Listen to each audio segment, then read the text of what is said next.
I'm Scott Burnham from Gonzaga University School of Law, and my book is Drafting and Analyzing Contracts.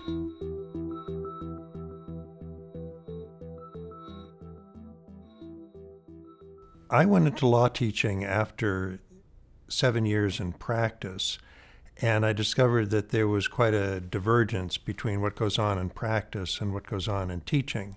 So I wanted to integrate the two. And most contracts textbooks are litigation oriented, while contracts is transactionally oriented. So what I tried to ask myself was, what is this material? What does contract law look like in practice? And for most lawyers, it doesn't look like cases because they're not largely litigating contracts.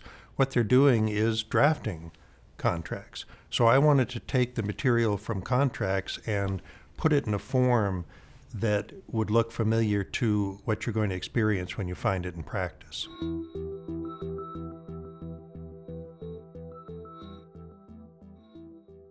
Now, mine was one of the first, and there are now a number of other books on drafting contracts, but mine is the only one that approaches it from the substantive topics of contracts.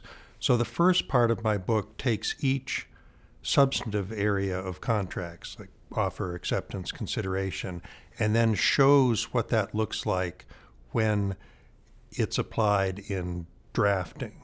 So that the parole evidence rule, for example,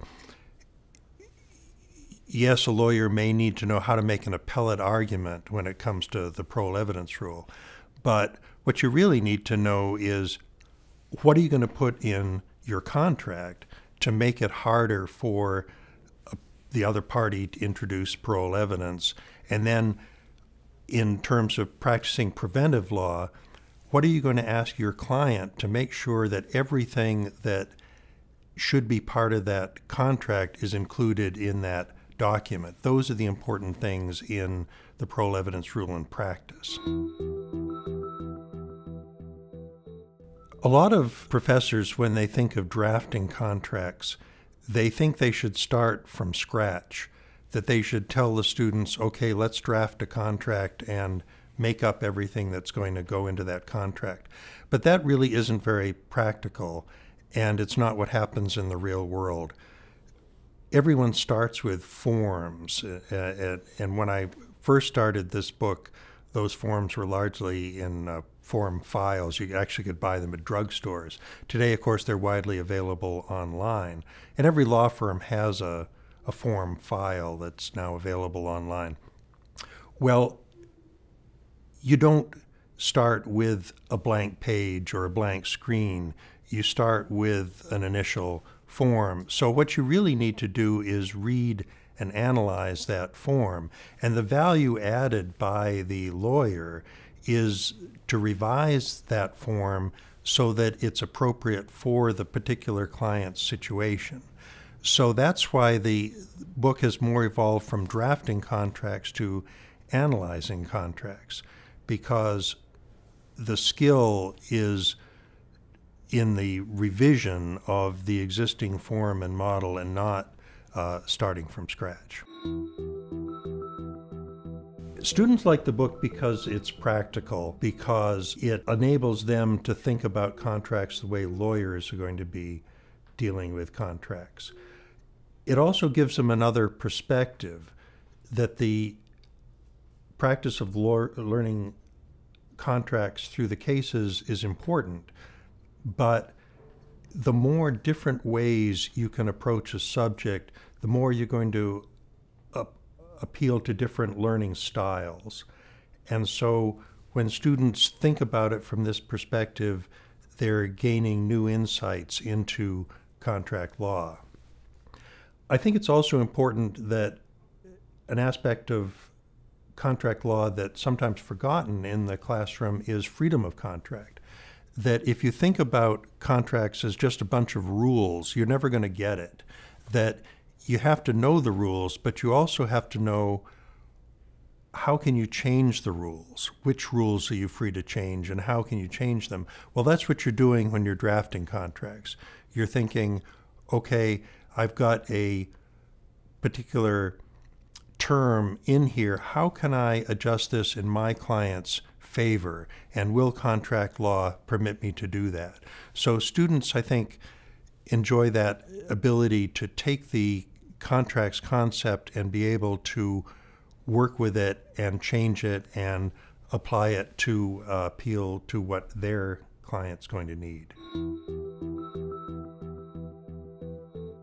There are a number of ways to use this book. That I wrote it as a supplement to the contracts class, so it's not going to be the only text you use in contracts.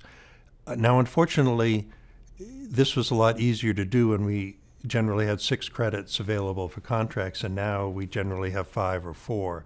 So it can be harder to use in the contracts class. But in the contract class, it can be integrated so that you can look at the material from the traditional way and then look at it through drafting. Or, I think even better yet, you can pick particular topics which are best taught through drafting and teach them only that way. For example, assignment and delegation is always at the end of the materials, and sometimes it's not taught at all. Well, it's a wonderful topic to teach through drafting because you can look at what the different terms in a contract would look like when you're addressing assignment and delegation.